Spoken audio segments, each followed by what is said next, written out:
favorite countdown. Thank you guys for joining us today. Welcome to the Grid Makers podcast, the place to inspire and be inspired. And I have a wonderful brochette of wonderful humans with me today to discuss everything resilience, health, traveling, and digital nomading. Thank you guys for joining us. Um, I'm going to ask you, each of you, to introduce yourself to the audience. After I say a quick hello, guys in the audience who are joining us live, please drop us in the chat where you're dialing from and just say a quick hello. But please, Jolene, do us the honor. Just tell us a quick thing about yourself and your own definition of resilience. Perfect. Thank you. Hi, everyone. I'm Jolene Antonio. I am the founder of Travel Not to Escape, a media platform focused on providing mental health and community resources for travelers.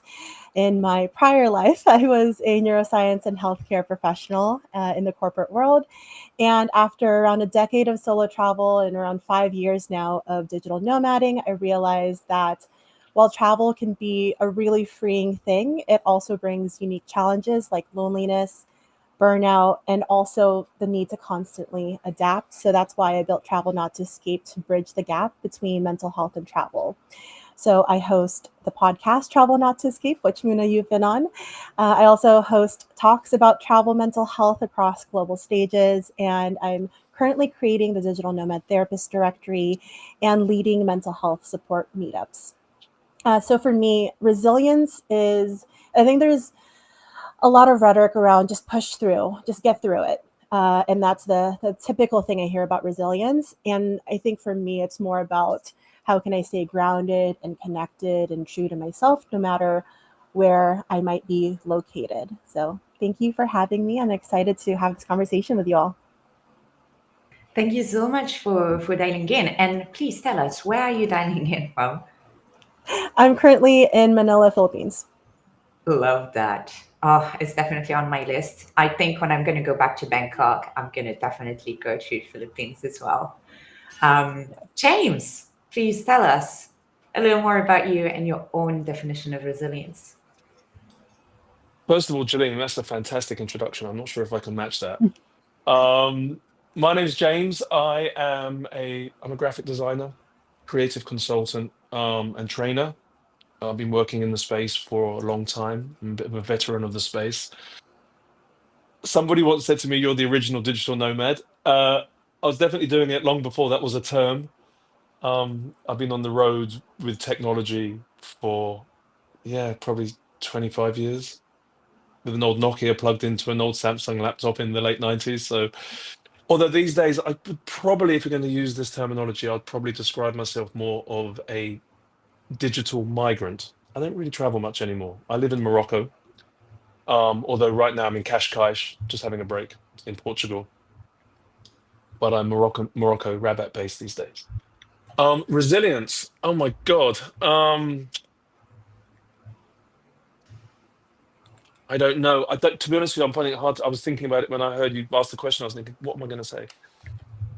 I mean, isn't resilience just getting up, coming to your center, having a glass of water, breathing, and just doing it again? I mean, isn't that just, is it not just coming here? I mean, I don't know about you. I mean, my daily work is trying to get adjacent to this, and occasionally I arrive there for a fleeting moment. Generally, I'm here. Resilience is just stopping, bringing it back here, and and then scattering it again, like dropping a bag of pennies. Um, Anyway, that's a little bit about me. Hello, everyone. Nice to see you all. Muna, thank you for the invitation and the opportunity to take part. Thanks for joining us, and thank you so much for your vulnerability. Definitely, I get people coming and sharing their definition of resilience, and I can tell you there's been 35 people ish before you, and there's been 35 different definitions of resilience. It's definitely very, very personal. And I think that's why this space is there, is that there is no one size fits all in anything. We talk about it, in client relationships, in business, in work, but it's also for us and our own well-being. We all have our own definitions, our own ways to see things. And I can't wait to hear about your own ways, Elliot. I've been thinking about the same answer, James, and I'm not sure I have a clearly defined answer. I also struggle to share what I do and who I am very often, to be honest, because it shifts and moves and grows with who I am in the moment. So that's something that I want to share, with all of you as well.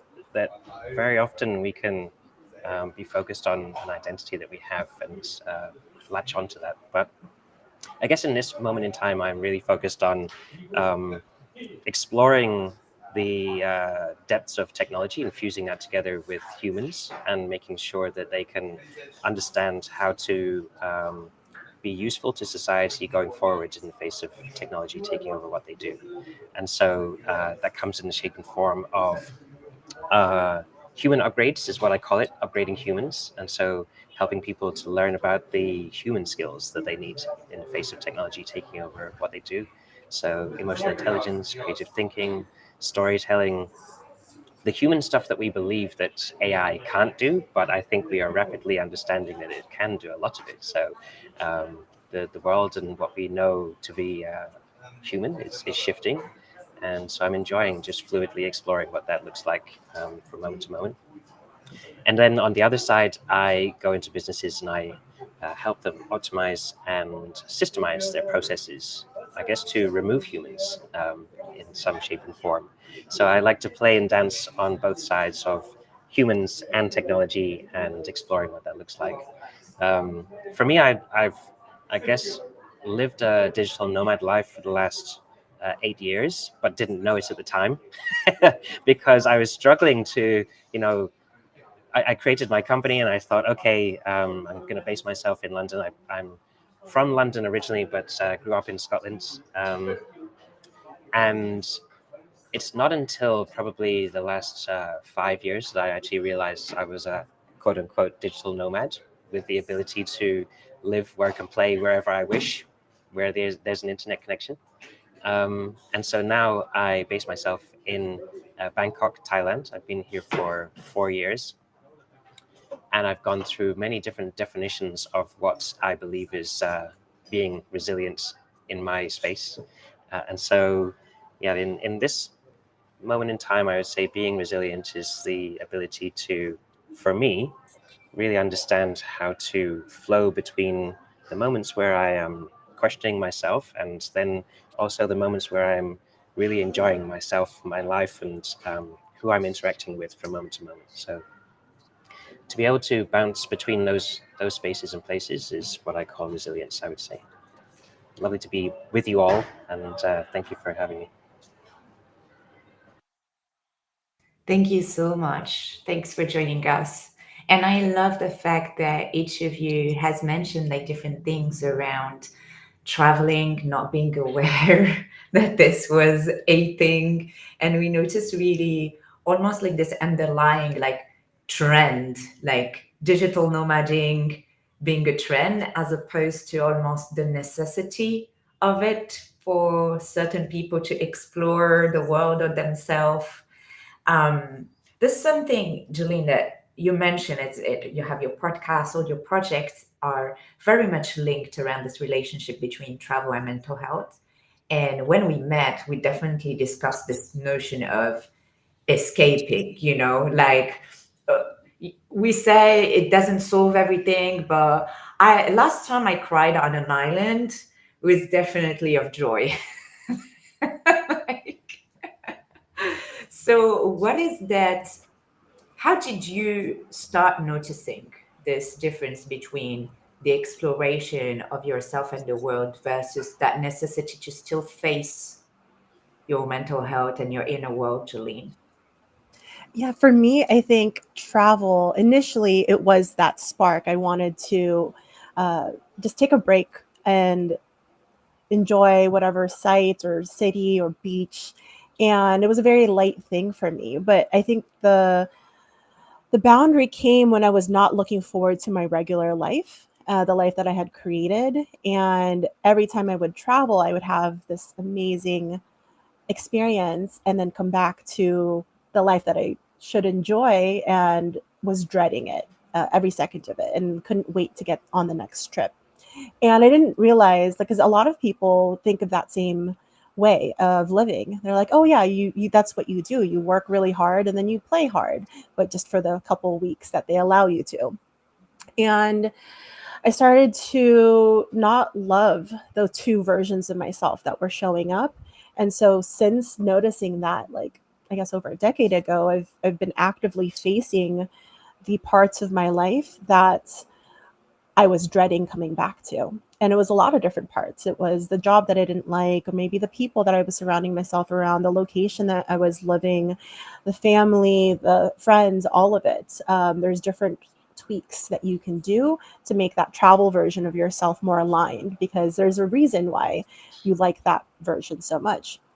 So in the process of discovering that for myself, I realized that other people were also on that same journey. And so that's really why I started diving into this concept and understanding, in what ways can travel be good for you, and what ways can it be a distraction from the changes that you need to make in your life. And I have a. Oh, sorry. no, Mhm. go ahead, James. I have a question. I don't want to interrupt you if you were flowing there, Muna. It's a question that maybe we can even come back to.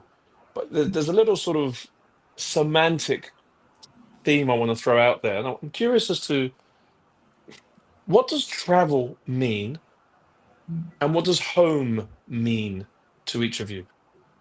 It Mm. just popped into my head. And I think that these are important terms and concepts. And I suspect they may mean different things to us. Mm. That is, that's a great point. When you ask about home, that definitely resonates with me. It was been for a very long time. As soon as I always wanted to travel to explore the world. It's not something I got to do when I was younger or growing up. So as soon as I had the means to do so, there was this relationship, with going and traveling, living somewhere, and then going and traveling every month or every weekend or every so and so, multiplying it as much as possible. And there was always this notion of home being what I was living, what I was working, or who I was with. If I was with a partner at that time, that would be my home. And it was very much external factors. After going through that relationship, starting a different relationship with myself, I realized that I not only took responsibility for me going through, therapies and all the mental health hoops, but I found a home within myself that allowed me to feel comfortable and at home wherever I would go. So I would take my routines with me.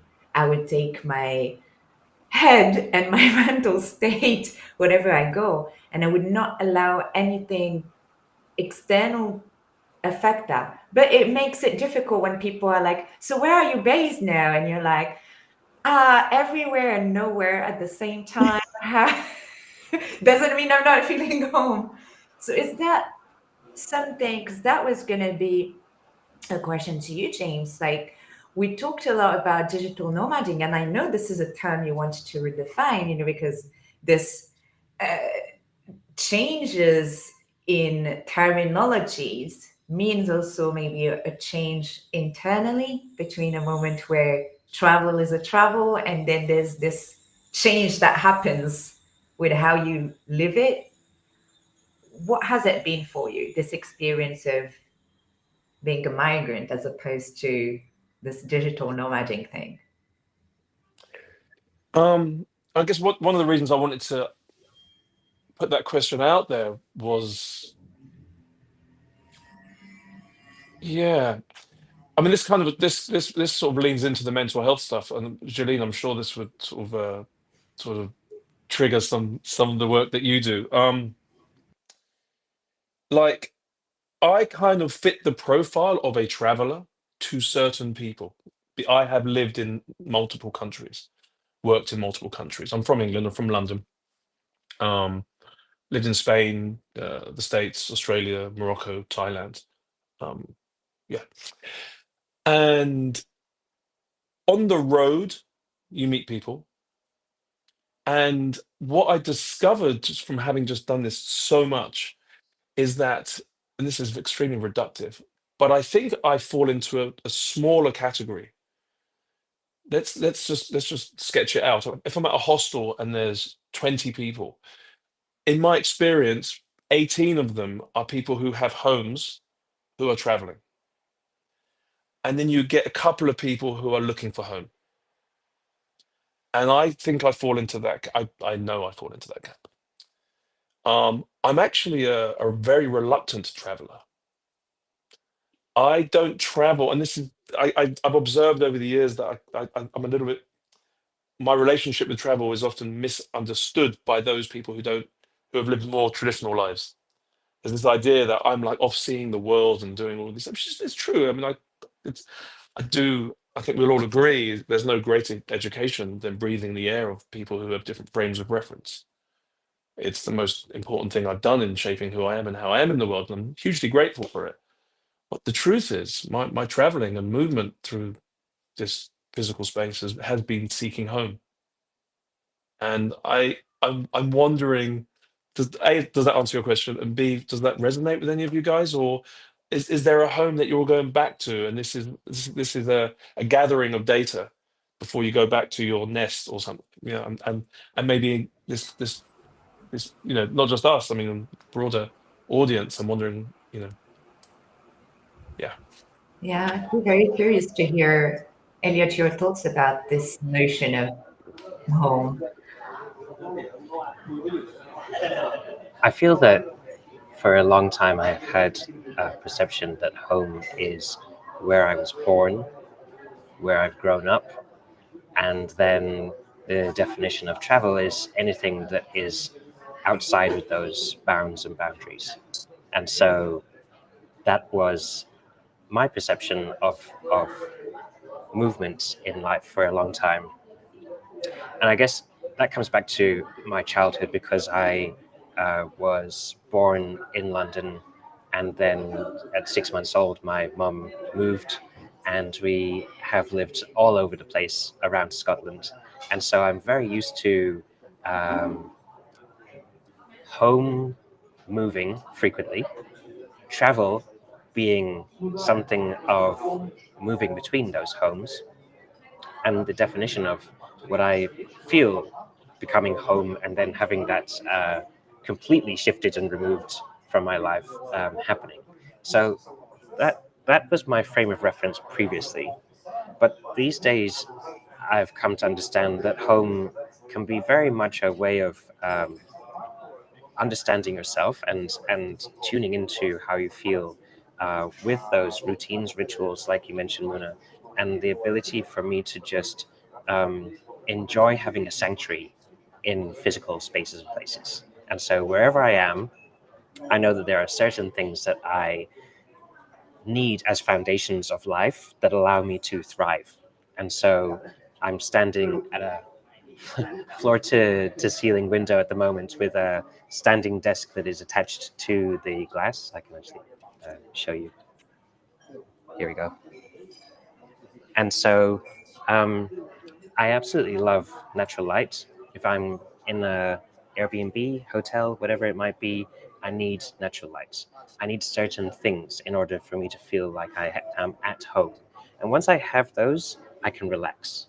And so when I relax into that space and place, it feels like home. And so that's what I've come to understand these days is it doesn't really matter where I'm from, where I'm going, and who I'm with. Ultimately, I have myself and the understanding of those foundations, and that is home. And then when it comes to travel, um, I love travel hacking, and previously I traveled at a drop of a hat. I would wake up and go, I feel like going here. That's where I'm going. I would book the next flight out, and off I go. And I love collecting points and doing the frequent flyer game and all that kind of stuff. And so for me, the definition of travel used to be that, but now I really enjoy the fact that I can just move to a different area and have my mind expanded. And so I actually travel all the time. in life. I travel down the road and I can go to some wacky karaoke place and I'll be like, whoa, okay, I've just traveled to a certain location, and that's like me traveling and having my mind expanded. Or I can get on a plane or I can get on a train, and that allows me to take myself to another completely different location and have my mind expanded as well. And so that for me is what travel is about, and it's the enjoyment of, very often it's the enjoyment of the journey, not the destination. I've found that's something that I've been aware of. I absolutely love chucking myself on a plane, going from A to B, and then I get to the destination. I'm like, oh, okay, cool, could hop on a plane again. So I don't know if that resonates with anyone, but I know that a lot of people's perception and perspective of digital nomading is this like fleeting movement between places, but I also think there's a much deeper essence to it too.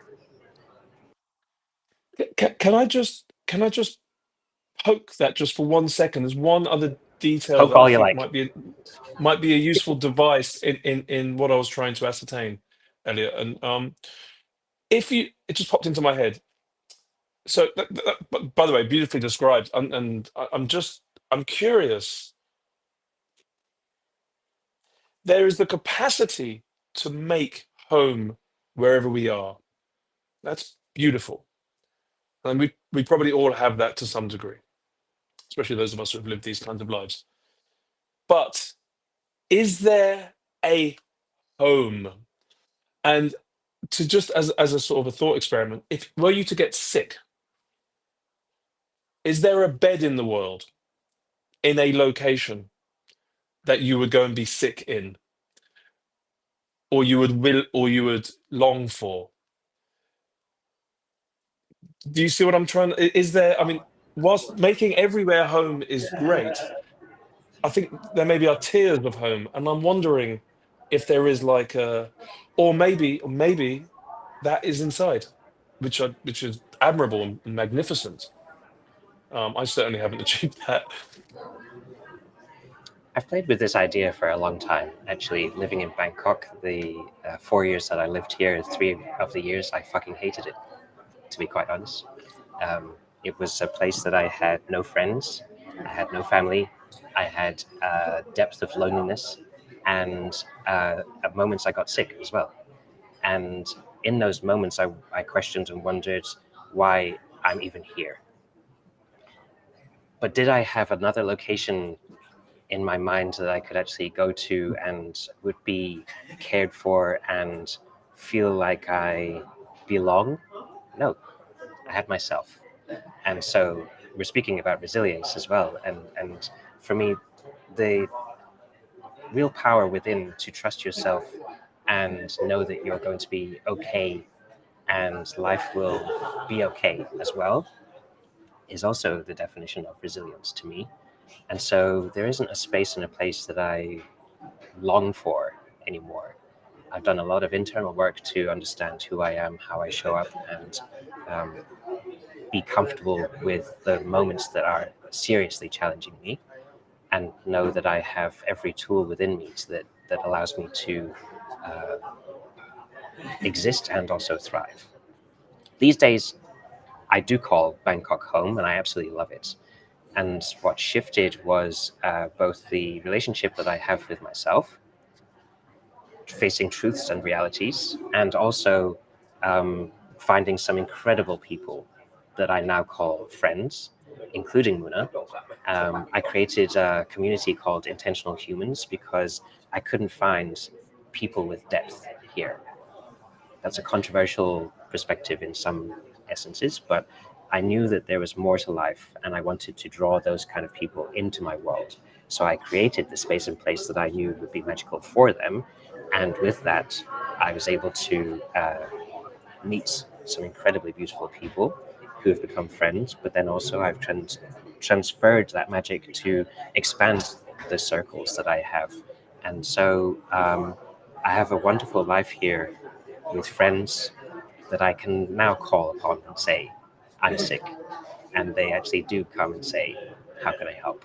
And so that's a really beautiful question. And I wanted to share that experience that I've had transitioning from nothing to something. And it's It's Absolutely. definitely something very key here in terms of, you know, resilience is defined by some philosophers around something that is very collective. We see it as something very individual in the West, whilst in Oriental culture, resilience is something we achieve with these connections. And I think and feel that throughout all the conversations we have around mental health or even personal development, there is this relationship to self and relationship to others, how our relationship with ourselves allows us to have this relationship with others, but also vice versa.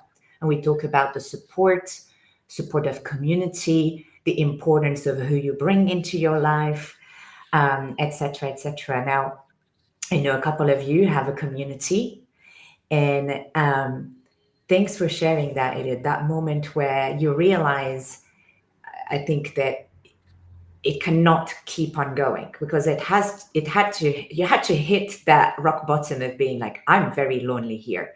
Like, Jeline, is that something that you can relate to when you've built your community and seeked out?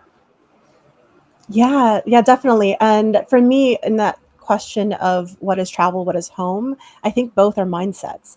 Like Elliot, you mentioned travel could be in your own city. And I very much think that way too, especially when I'm having conversations with women who are fearful of solo traveling. One of the first things I mention to them is start in your own city and cultivate that playful curiosity of a traveler within your own city. And that will give you the experience you need to start to break out of your comfort zone and go to other places. But you could be a traveler anywhere you go.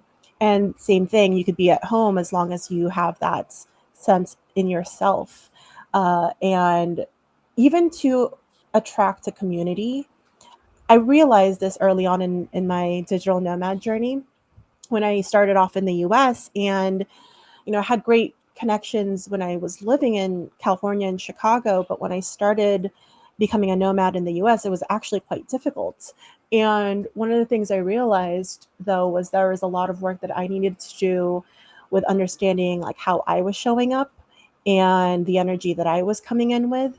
And as soon as I did that and work through, of course, like the therapy, the coaching, and understanding, all aspects of myself, the funny thing is, the switch was I can show up now and the right people will be magnetized to me.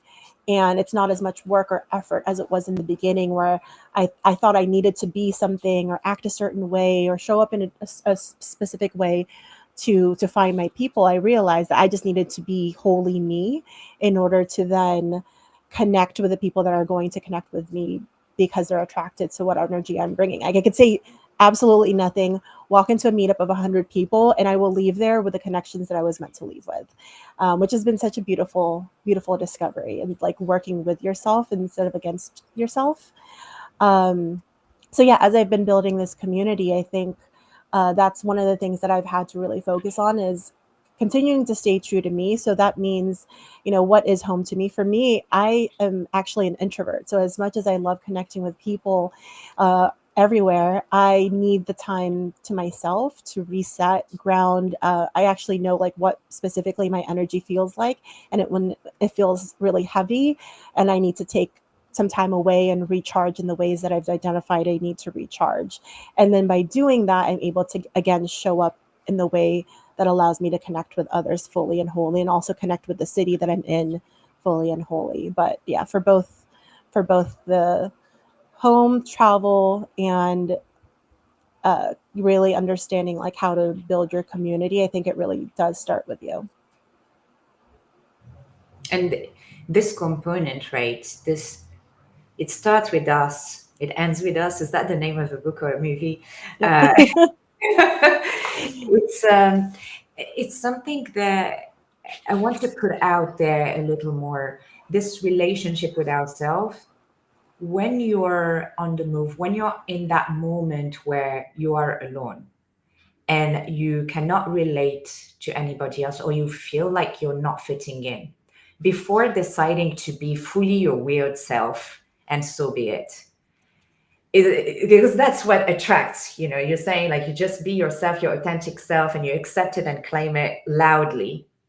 Before getting there, what's that friction like? What's that battle with yourself where you, that rock bottom almost looking like? How can people in the audience recognize that and shift it? I can talk about so we connected because we've both been not drinking alcohol for a few years now. And I remember when I, didn't feel, I don't know, like up to socializing, I would lean on alcohol to make that easier. Or I would feel a certain way and just not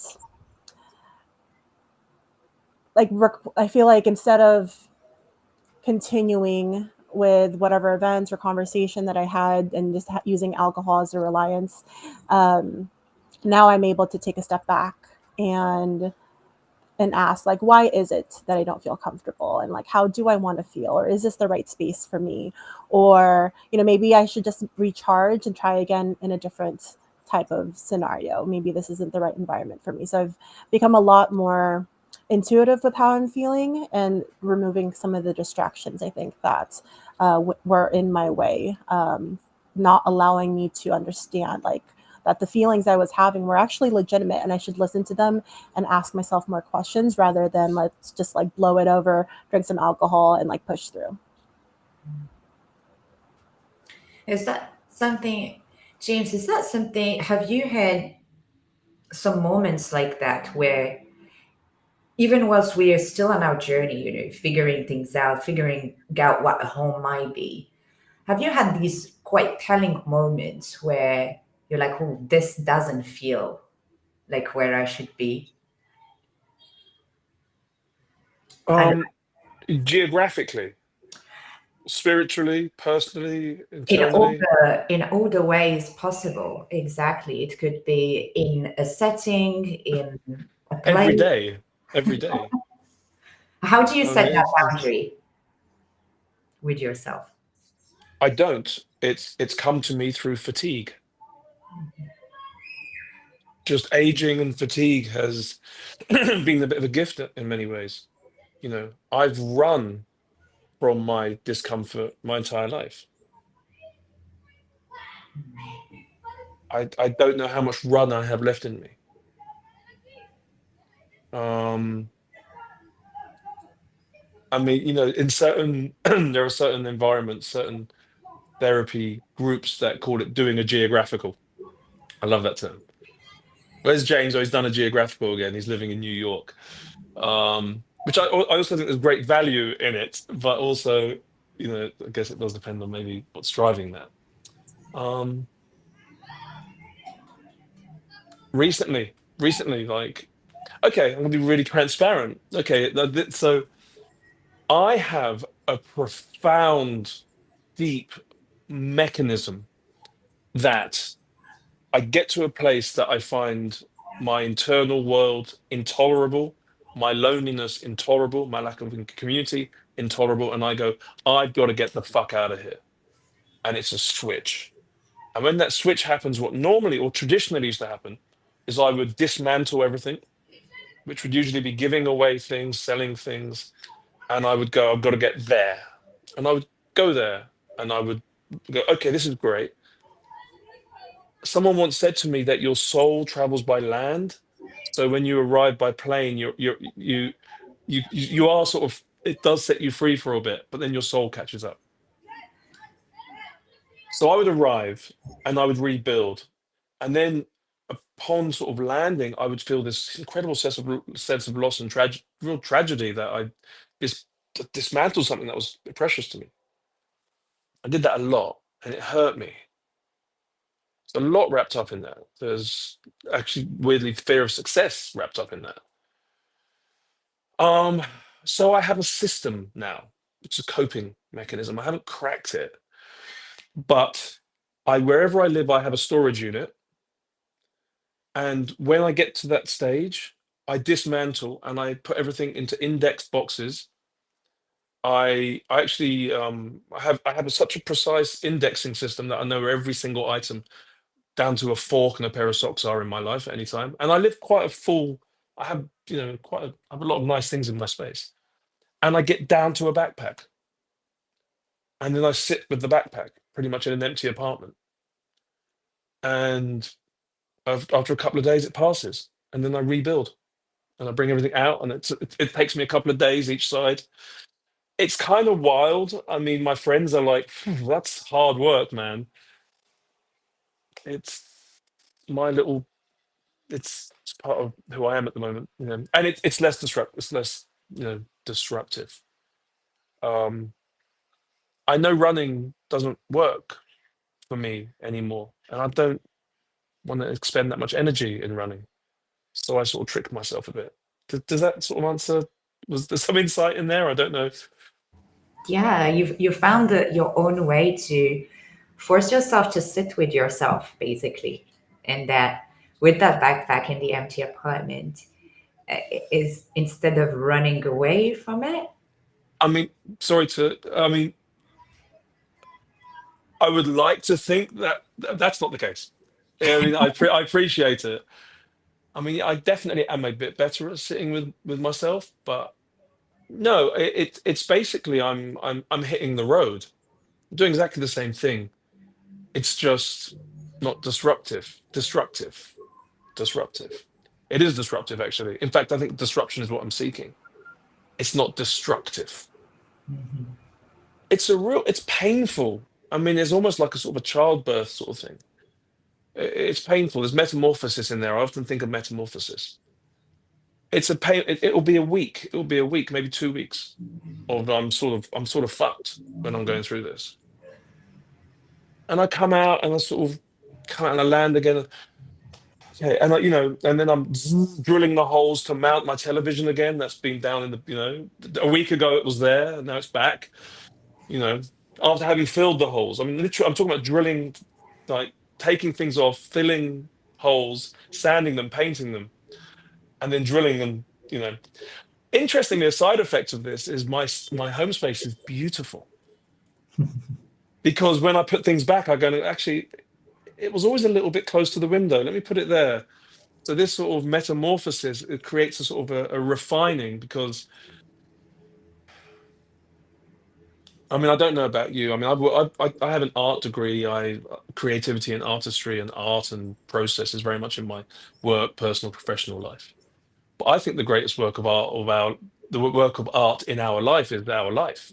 I don't really produce work anymore.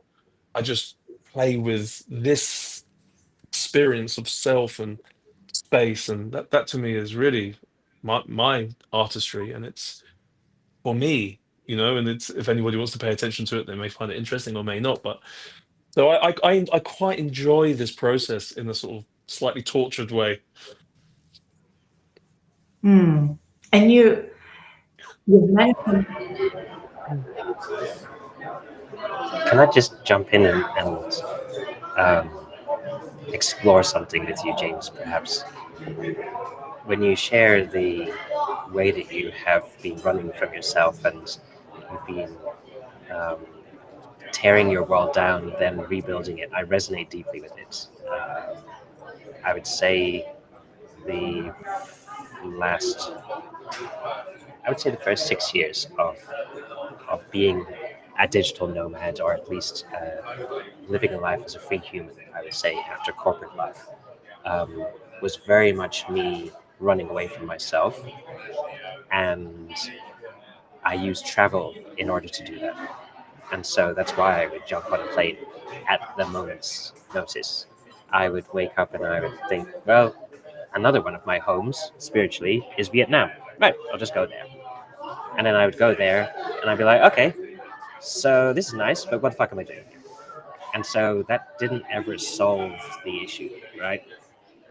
So when you're sharing about your ways of burning things down and rebuilding, there was a quote that came to mind from Susan Piver, who wrote the book The Wisdom of a Broken Heart. Mm. And so in some ways, the wisdom of a broken heart can be about the relationship with others, but it can also be about the relationship with ourselves.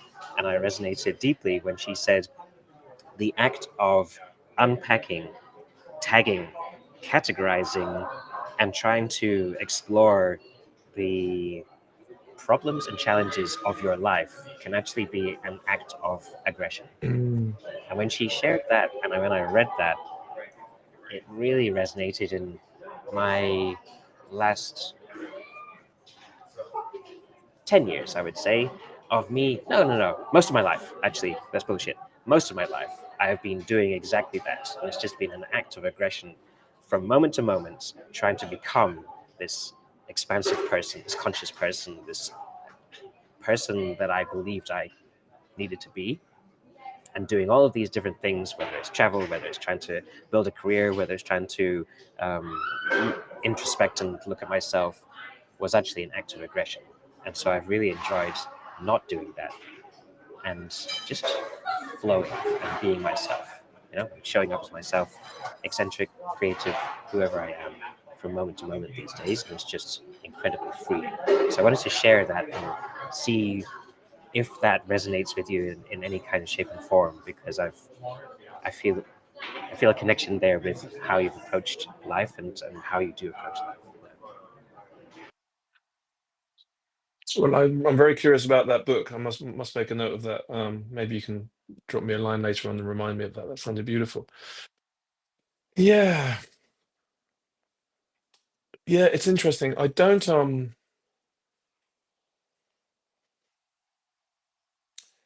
I don't know. I mean, there's a huge. In a way, I'm not at a point in my life. Like the example of the packing things up. It's just one of many, but it's a good example. It is filled with pain. It is a form of, I don't know if you say abuse or aggression. Aggression. But I feel a lot more grounded with my hopes or my desire to change things. I accept I am a product of my conditions and my circumstances. I'm very much a determinist in the way that I look at the human experience. I am a product of my conditioning, my like where I was raised, my attachment stuff, my environment, like we all are. You know, there are areas of my life that are born of trauma and pain, suffering and tragedy. But there's also some beauty in that. And if it's not, you know, were I to write the book of of a character that I aspire to being, maybe that wouldn't be a component of that person's life. But it is a component of mine. And so it's kind of a better, it's a coping mechanism. I may be being too wordy about this, but it's just, but it is. There's definitely some in there. But I'm just trying to make it more like this, maybe more just that, maybe less that. Do you know? I have found in life, however, things do dissolve. You know, maybe one day it just won't have happened. You know, if I just do the work. Anyway, I'm becoming quite self-indulgent. My apologies. Not at all. There's no apology. This is a safe space for everyone to be and share and learn from each other. And I think that's the entire intention of this moment. But I'm gonna have to ask you guys, which I love the fact that Elliot, you've resonated with that. I think Jolene may as well have something to say about it. But you've mentioned you've been escaping from discomfort. So certain moments of discomfort and this almost desire to tear everything down. And yet you mentioned as well, when there's this unease and finding that ease into booking a trip and going. And I certainly can also relate to that. My question to you guys is, what are we running away from? Because digital nomading and travel holds all the glamour. Everyone is like, you're just so lucky.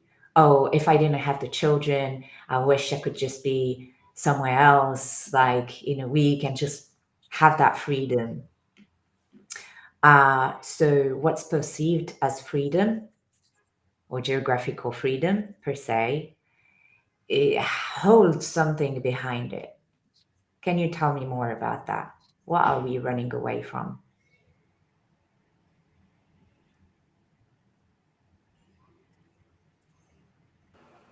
I don't think it's any one thing. As I've gone on this journey, I realized I was running away from a little bit of everything. And each, I've kind of looked at it now as kind of like a video game, where I go to a different city, meet a different person, or experience something new. And that connection or experience or location gives me just a bit more information about myself, and then allows me to then make changes or go on to the next thing. And it's kind of this process of learning and growing with each experience. And some things might highlight certain areas of my life. I'm like, oh, like maybe my relationships here need to be a little bit more fine tuned, or I need to invest more in this area or that area. It's I think travel really just is a spotlight, because you're doing so much, you're changing so much in terms of your environment. It really just highlights all of the areas of your life. And so if you're not happy with any one part, it just makes it even more clear when you're out there by yourself handling things and going through the world, and you have no other distractions. So yeah, it's like now I'm using travel, knowing that that could be the case, that you can use travel as a form of escape. I'm now more conscious about that in myself and using it intentionally. It's like, okay, what can I learn if this is highlighting a certain aspect? Like more recently, to be vulnerable, family has always been something that I have consciously and unconsciously been running away from. Just, we all get triggered. I think a lot of us, especially for traveling, there's something back home that's like, don't love that. And for me, it's always been the pressures and the chaos that family had brought. And whenever I would visit family, it always made me feel a certain way, made me feel small, whereas the travel version of me just was expansive. And so knowing that, it's given me a bit of a nudge towards healing that part of myself of, okay, what is it about this connection with family that I don't love? And what version of myself am I showing up as? And can I introduce them to a different version of me and redefine that boundary, redefine that connection in a way that's healthier, so that I don't feel compelled to run away after 4 days of seeing family, right? So there's different layers of that happens, and it's a constant work in progress. Like I'm not automatically going to be healed from all my childhood wounds, but it's getting better over time. And I do notice that the version of me that shows up after each one of those triggers is one that's stronger, that is more resilient, and able to handle some of the maybe arguments that come up in a more empowered way, rather than going back into the way a child would have handled it, or the younger version of me would have handled it. So it's like running away or traveling can be a way to run away from everything if you let it, or it could be a way to start working on the things to make yourself feel more in control and more whole in the process.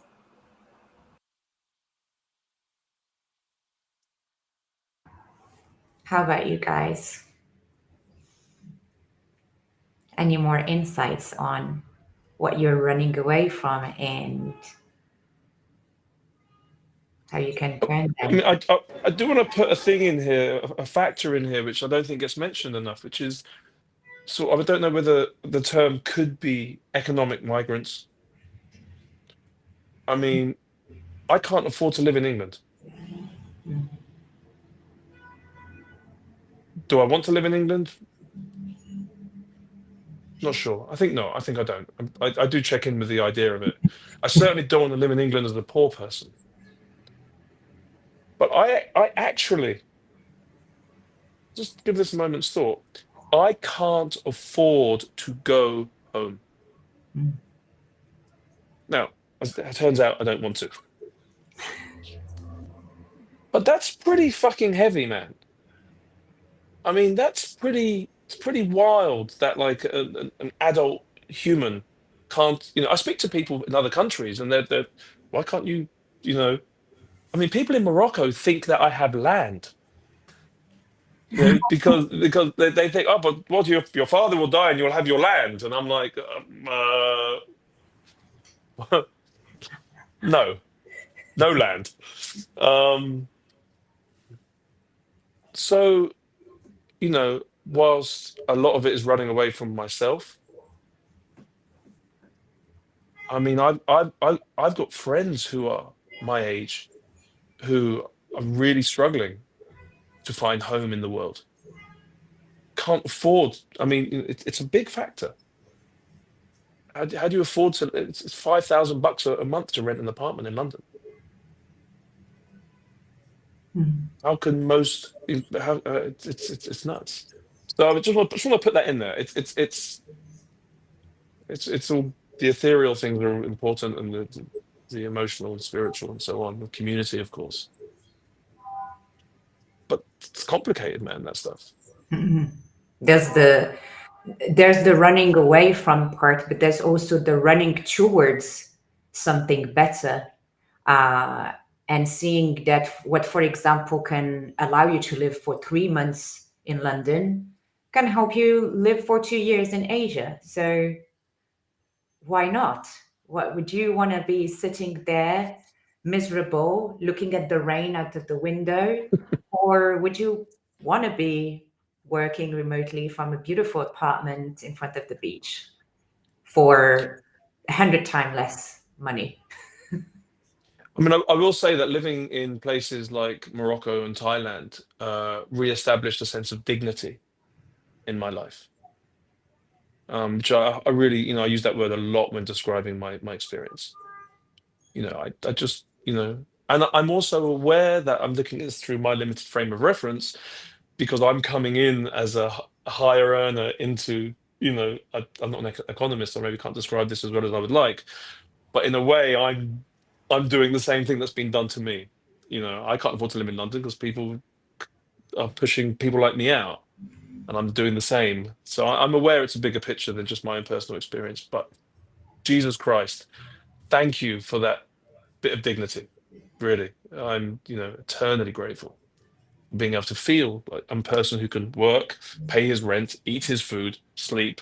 You know, it's these basics are becoming unachievable in Europe for many people.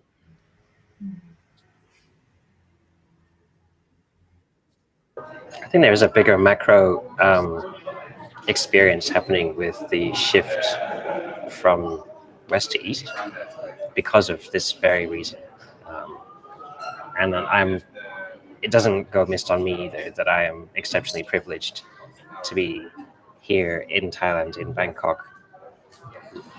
I'm watching currently, there's one pool in front of me with people swimming and doing various different things. I have WeWork in the background.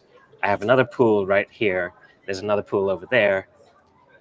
The lifestyle that I live is ridiculous by Western standards. Um, and I think when people's perception of what is possible in their life um, starts to be shifted when they actually get to see this, like you mentioned, coming to uh, Thailand and also Morocco, I actually think that it's a net benefit to us in many ways because we don't just bring um, our experiences, we don't just bring the economic benefits, we also bring a shift in the world. And so I think for me, I've given myself that permission to be here, thrive in this space, or try to, and also give back to the society that I live in and enjoy being in this space and integrating in a way. And so that's something that I share with my friends and my family. I went back to London last year, and I met my ex-colleagues in the corporate world, and they have seen some of my life, and they go, "Oh, you're doing all right, aren't you? I wish I could live like you." And I'm thinking to myself, do you have any fucking idea what you can do with your life? You can do whatever you wish to do. You can get on a plane and come to Thailand or Asia and see for yourself, taste it, and enjoy that. But they haven't given themselves the permission to do so yet. And so I enjoy going back there and having a reality check and understanding what it's like, and actually seeing that in many shapes and forms, Asia is light years ahead of the West. And so choosing to base myself here is an absolute no-brainer, and it's become even easier when we've seen digital nomad visas popping up left, right, and center, and governments trying to bring the talent into their country and allow people to actually stay there without having to do the border bounces and all that kind of stuff that we've all probably played the game of, right? And so I'm very optimistic about it. I think there's an absolute reality of what you share there, James, as well, in the sense of, we can't go home. I think there's also beauty in not being able to go home, perhaps, in many senses. There's something very, I don't want to use the term violent, but almost I want to. There's something very violent in that fact, in the fact that if you stay home in a home where you cannot afford to do these basic things, as in paying rent that allows you to live, not sharing with 15 people, and being able to buy food and enjoy food without having to, have this triangle sandwiches on a meal deal. Um, I think there is a violent, not only reality check, but a modeling that is happening. Being able to see what life can bring to you can give you that motivation and capacity to dream. Because when you are in a certain environment, all you see is that reality, and you can't dream of anything else.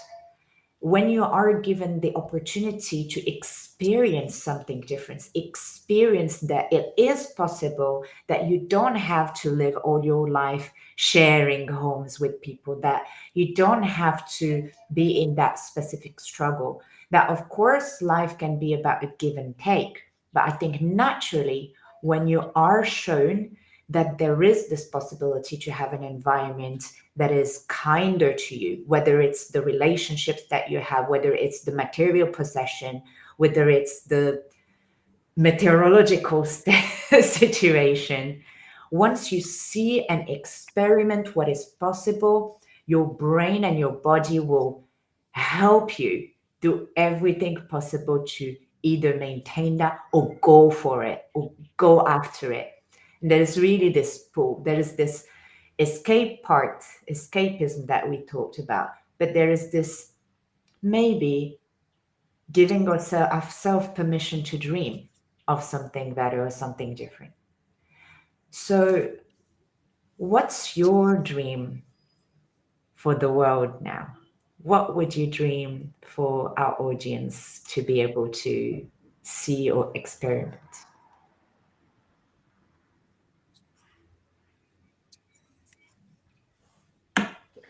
It's a complicated world, man.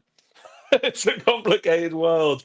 I mean, there's a lot of dreams about how the world could be.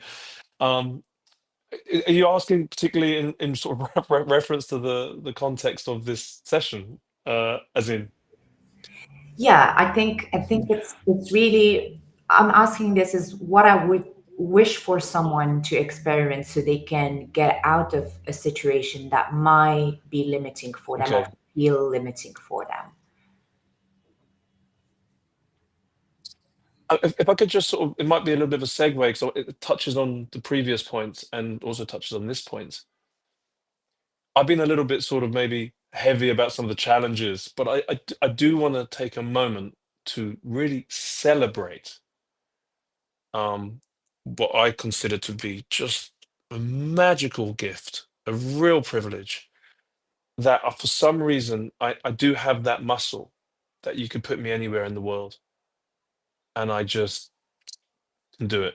You know, I can just, I have that. It's born out of a kind of homelessness, but it also means everywhere's home. And we've all played with that language in some form or another. It is a profound privilege. I've met people over the years, like we've all mentioned, you know, I've had friends. I was actually talking about it this morning with a friend. People when I lived in Spain would come and visit, and they'd say, "Oh, I'm definitely going to move here." They're not, are they? They're not. You know, many people are not going to make that move. Not everyone has it in them. It's a really it's not a muscle everybody has. Um, when people do it, it's really brave. When I meet people of like my age who are doing this now, I do occasionally meet people who are my age, you know, or you know, who are, you know, in their 50s, who are for the first time making a move like that, and I'll say that is brave. It's really, really brave. This is really the segue point. I mean, I do think I think it must be really hard for someone who has not done this a lot to embark on something like this. But I do think that to just sit in a room with people who have experienced different frames of reference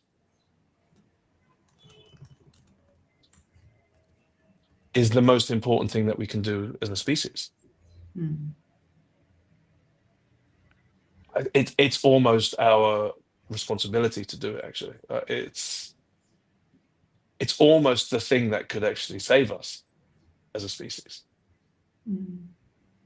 It's Just almost using what you're saying is almost using that geographical resilience. You're nice. building that resilience muscle with extracting yourself from that situation and growing that capacity to expand regardless of your environment.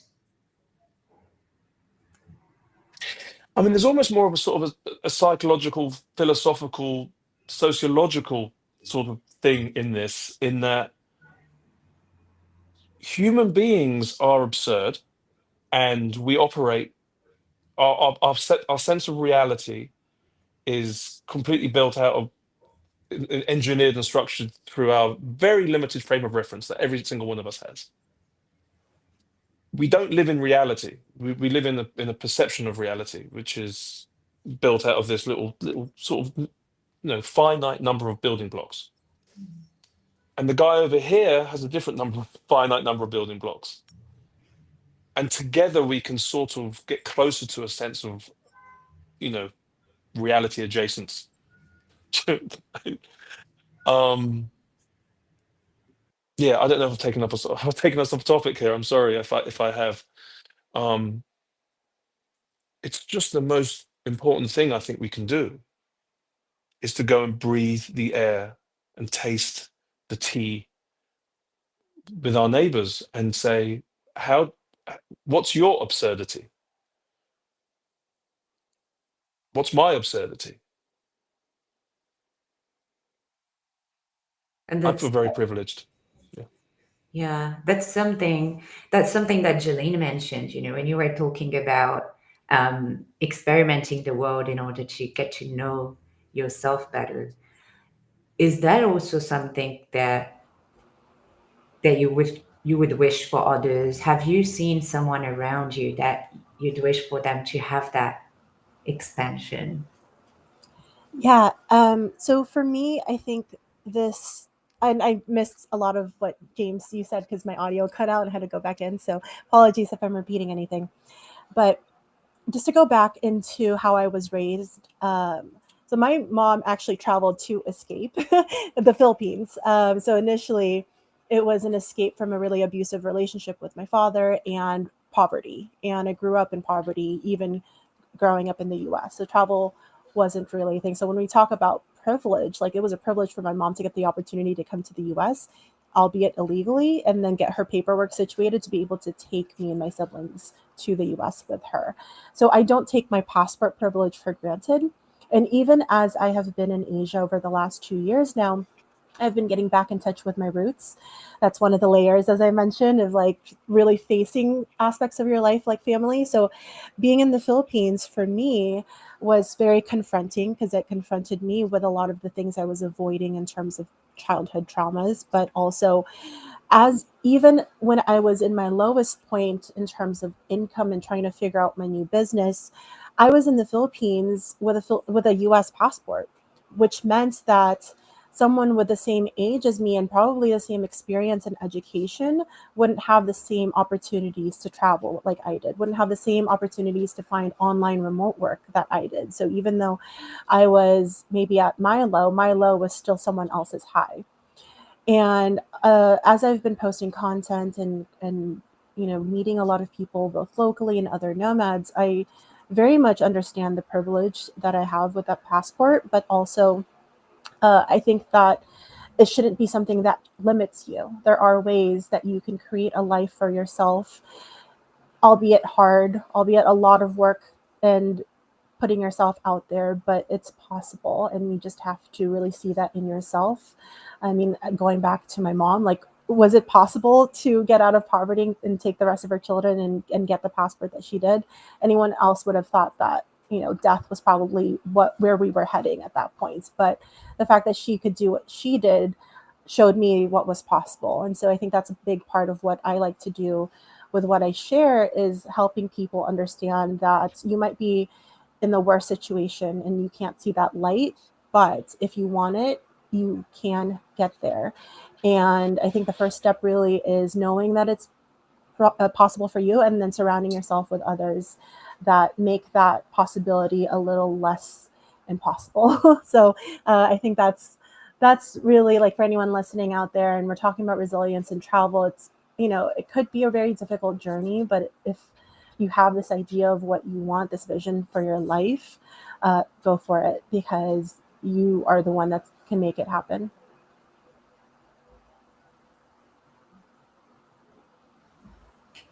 And for you, Elliot?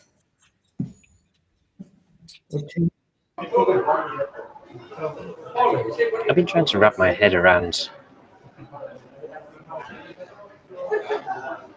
the delicate balance between being overly optimistic and the reality of what life actually looks and feels like. Because I've gone through several dreams, I would say, and just in the last few months, I've really had this recurring thought that I'm actually living my dream life these days. And much of that is an internal sense of fluidity that has come into my world. And I've had much of the material things, and I couldn't give a crap about the material things in many senses, but I've had much of the material things that I've enjoyed for a long time, and it doesn't move how I have felt about the dream life that I was actually living. But in this day, in these days, I really do feel like I'm living the dream life. And so I think there's like a foundation of understanding yourself that you need to get to in order to um, begin to put the building blocks towards a dream life, having that sense of awareness. But if you don't have the economic building blocks of being able to even get there, I think it's incredibly difficult to then start building a dream life. So perhaps it's not about trying to build your dream life. It's about trying to just take that next step to improving your world that allows you to feel more fluid and free within yourself, and physically in your world, allowing yourself to be in a better space and place. And sometimes, like James does with his burning everything down and tagging everything, etc., sometimes you need to burn everything to the ground in order to rebuild. And that might look like changing who you're surrounded with, not interacting or being surrounded with your family, removing your friends that you feel perhaps were friends, but they're not actually bringing the beautiful support and encouragement that you actually really need to be surrounded with in order to grow. And it could be shifting your location physically. And if you can't physically shift your location, mentally shifting your location with music or something that allows you to just check out and get into your own space in that moment is a really wonderful way to do it. So as much as we speak about, the dreams, I think much of your dream life requires the foundations that allow you to get there. And don't stop. Just keep going, right? There's something that my friend Lucas says to me when I'm running. And Muna and I met at a run club, Sabai Run Club in Bangkok. And I had only just started running then. And she said, right, we're going to go around one lap. I don't know if my camera did it. Can you hear me though? Still hear you, man. Switch it back on. Okay, so you said we're going to do one lap of Benchikitty Park, which is the usual lap, and that's great. And I was like, okay, fine, let's do that. But then she said, the challenge next week is we're going to do a second one. And I'm like, fucking hell, I can't even do one lap. This is a lot. And so we did that second lap, and I was nearly dying, but I really enjoyed the challenge. And you said to me as well, in these moments, you just play and you dance with the challenge. And if you're not playing with that moment, then you're doing something wrong. And so Lucas, now when we run, he shouts at me, don't stop. He's really aggressive about it. And it's fine. He's a beautiful, wonderful, kind, caring, soft, amazing human. But in those moments, he means business. And he says to me, do not stop. And so when I run, I went from not being able to do 2 laps of Benchikitty Park to doing my first 5K. Then I did 10K, and I just did my first half marathon in the last few months. And I would love to do my next marathon soon.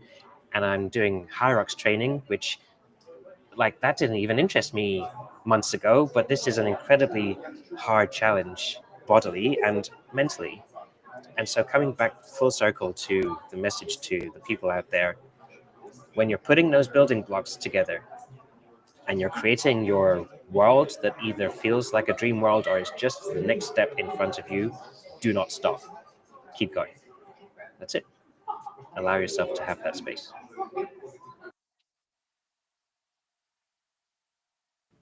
That's a very beautiful note, and share as well with our audience.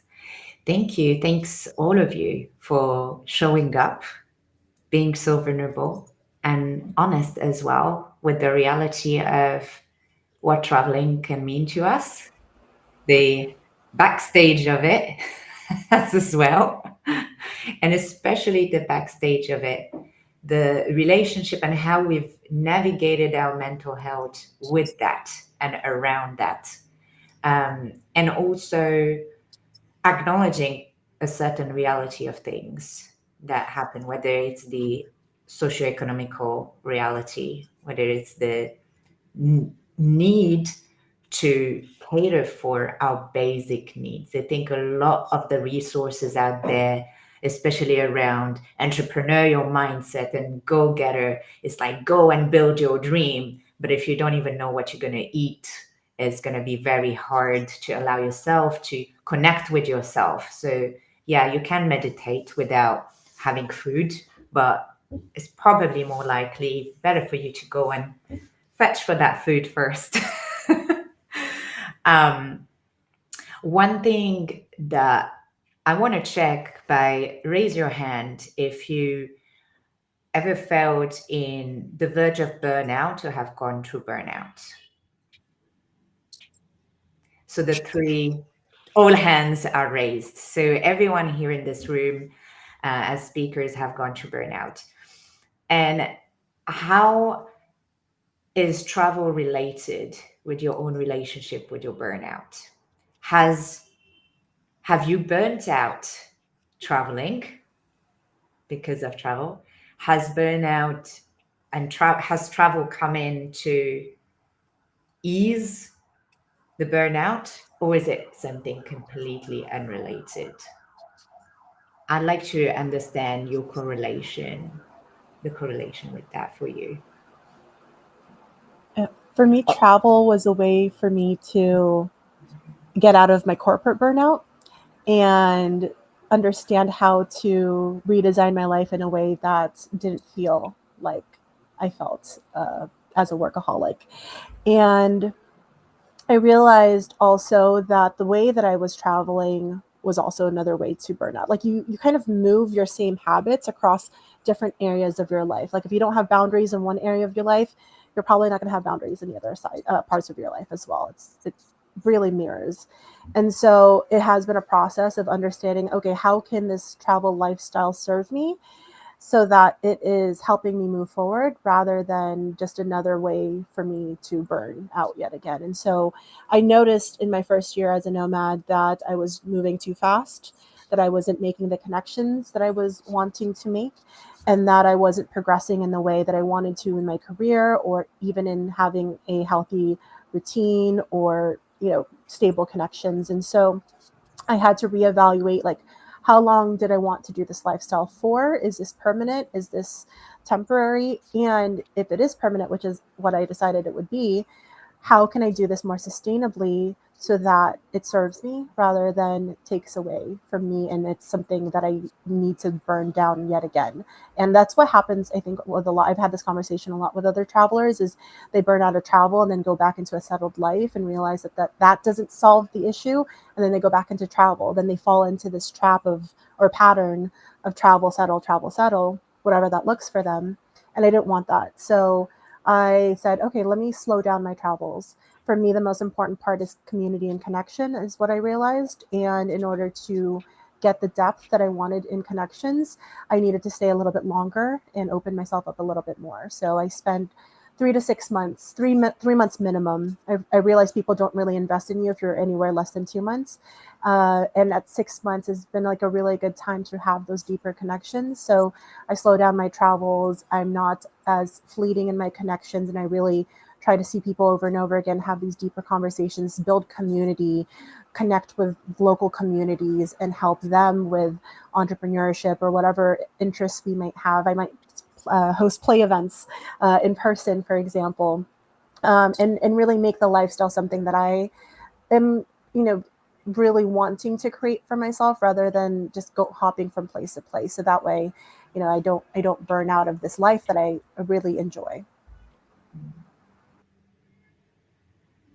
James, you had something burning that came mm, to your mind.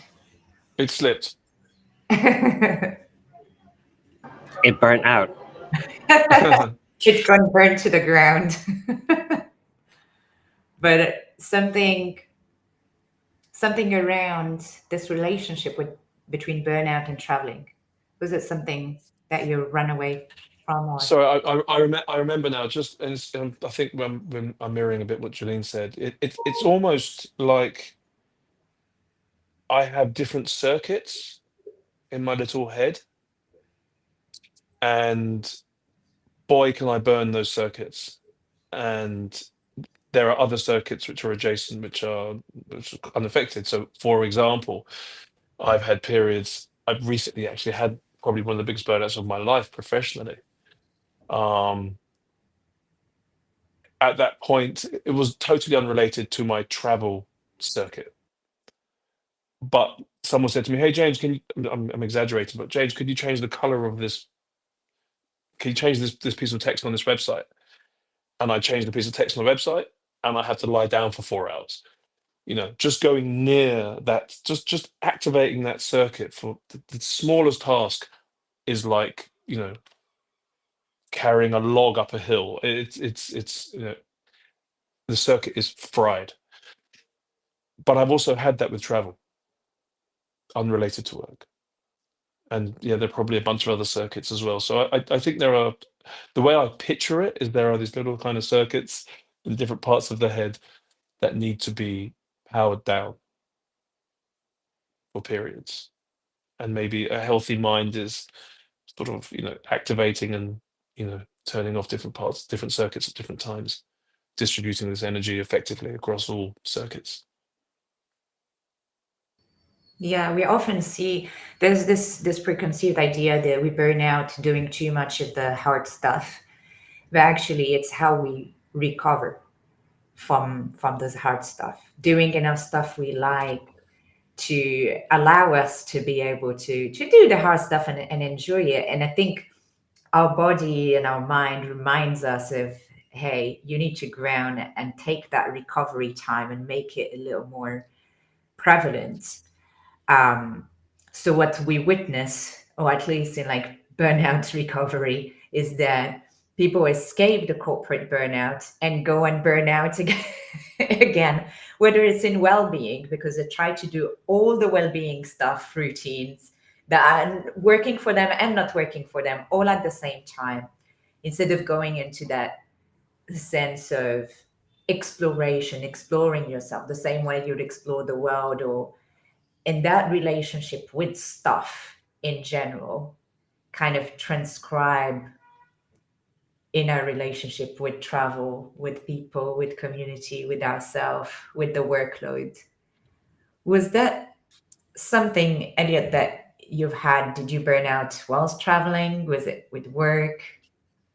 I've gone through different variations and spectrums of burnouts. I think for me, when I first started traveling, I finished my corporate career of 12 years and decided to go traveling, and it was meant to be 6 months, and it turned into 18 months, 27 different countries, and um, that was beautiful. And by the end of that, I was burnt out from traveling. So that's still a minor burnout, I would say. The biggest burnout that I've really experienced is in the last 4 years. Um, and that's actually why I came to Thailand. So I sold all of my physical personal possessions, including my house, and I fucked off to Thailand. And I lived on the beach in Samui for 11 months and did nothing. And that's an incredibly, again, privileged position because I had things to sell. I had the space and money to do nothing for 11 months. But it was the biggest and most beautiful gift that I have ever given myself. And it's actually ironic that I just said don't stop, right? Previously I was saying take each step that you can, don't stop. And there I'm saying that I just took 11 months to stop and pause. I think there are moments where you should realize where you've reached your limits and it's time for you to take a breath.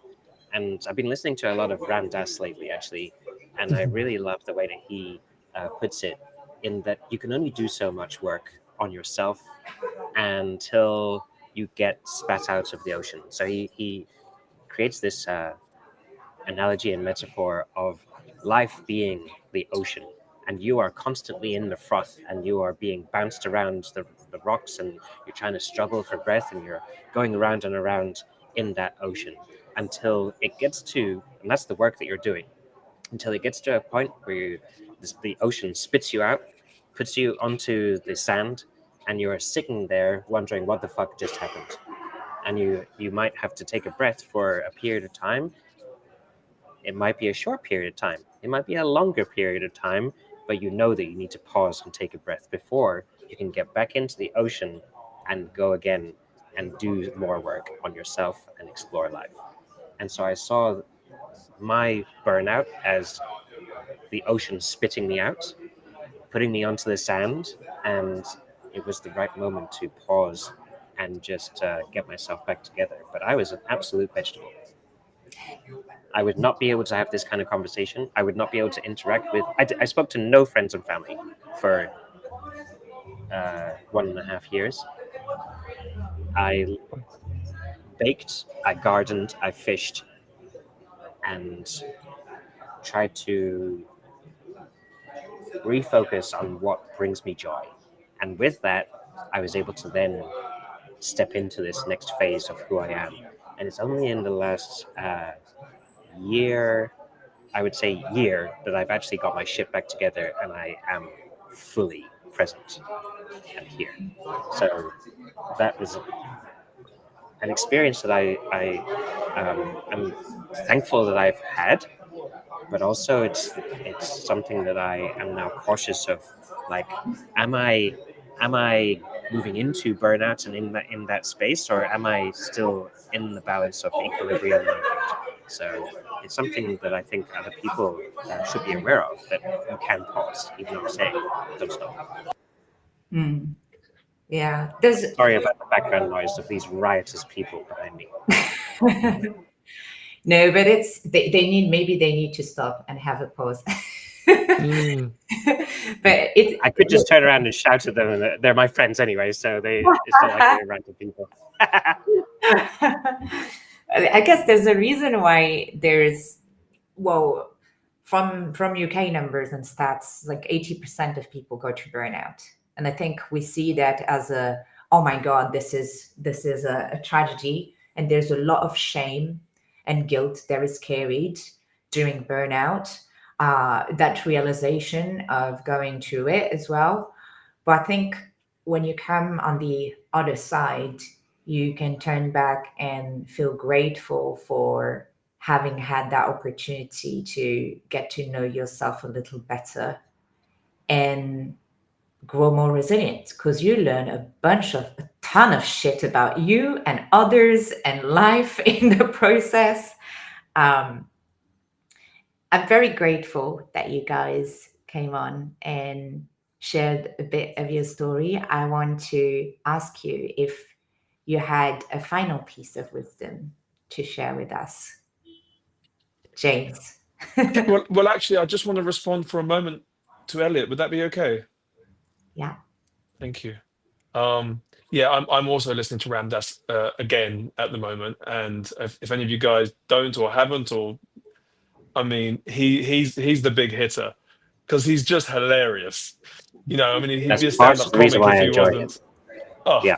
it's just brilliant. I absolutely. I've got a page of Be Here Now decoupaged onto a piece of wood on my wall to remind me about desire. Love Ramdas, big fan. Um, and I just lost my train of thought. I got so excited about Ramdas. Um, oh shit. Okay, I had a very important thing to say, and it's just gone with the phoenix again. If it comes back to me, I'll reach out. But I loved what you said, Elliot. I just can't remember it now, but I loved it. Yeah. Do you, Jeline or Elliot, have one final piece of wisdom that you want to share? I think just talking about these topics in group and supportive community, I think is really helpful, because we might be on our own individual journeys, but we, in conversation, realize that there's a lot of commonalities that we might be going through. And sometimes it helps to just have the conversations out loud and outside of your head, and normalizing some of the ups and downs of this journey. So I think, yeah, I love hosting these types of things, and I appreciate being on this side of the conversation and being able to benefit from your lovely facilitation. So thank you. And yeah, I think that's just my final wisdom is you're not alone, even though it might feel like it, and to find the support that you need in community. Thank you. Did it come back to you, James? I'm actually curious. It Please did. It share. actually Share. did. Go for it. I'm imagining it. I'm imagining it like a timeline. I've been experiencing something very similar to what you described. I think, Elliot, in that since my burnout, and it's funny. It's just how I've sort of improvised it, but it's really interesting that we touched on this.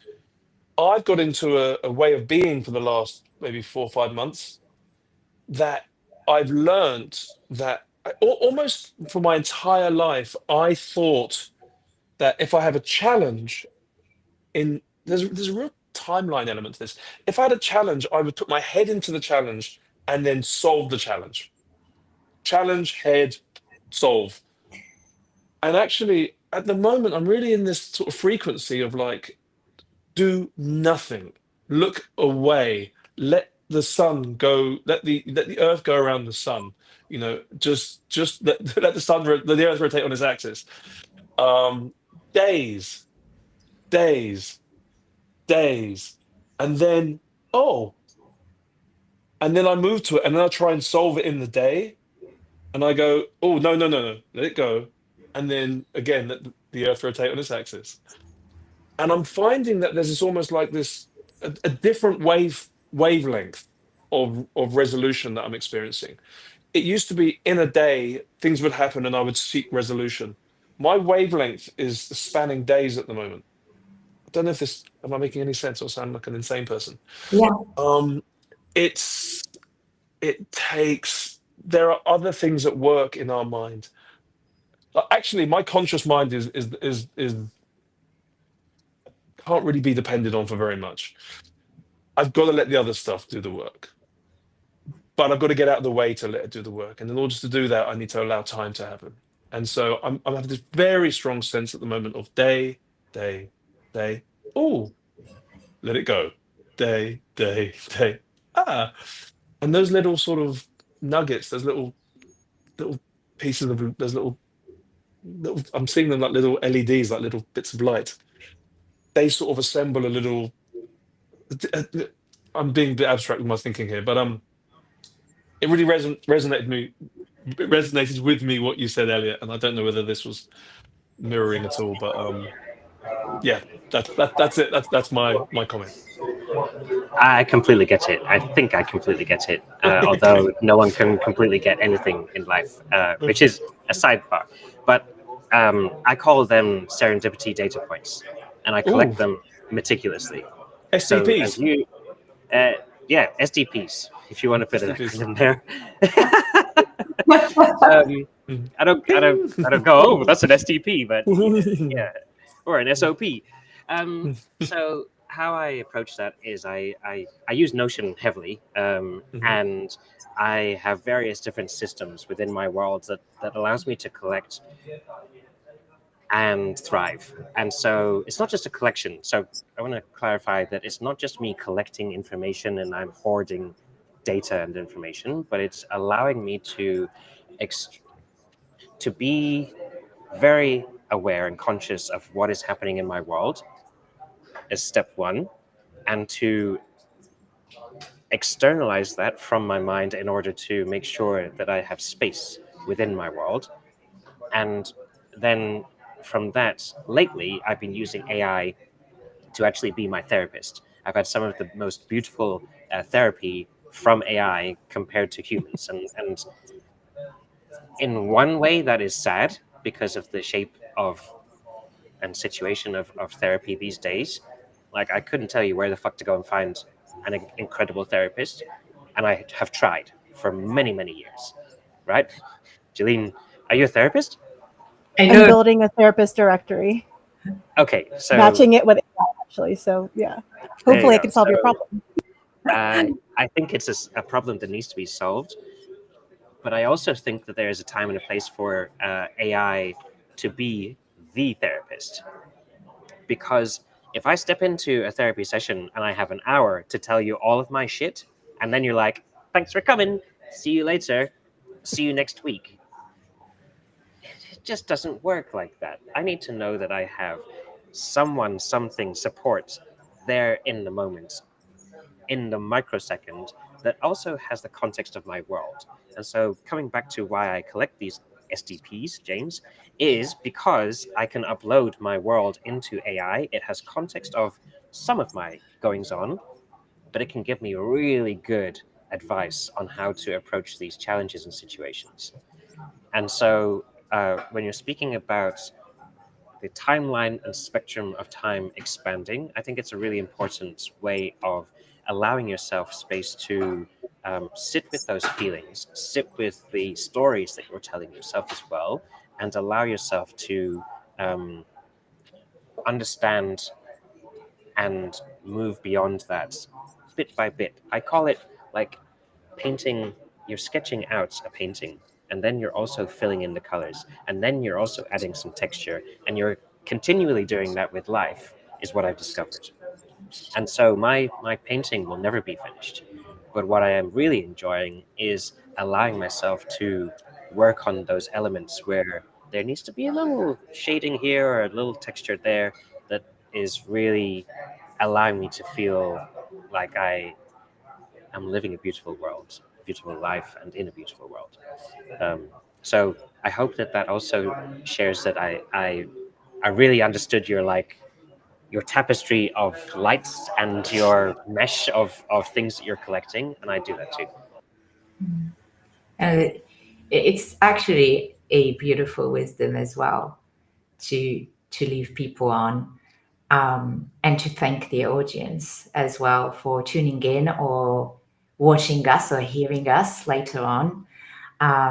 Definitely encourage them to connect with each of you, to send any questions even afterwards. We'll be more than happy to provide more insight, share the books recommendations.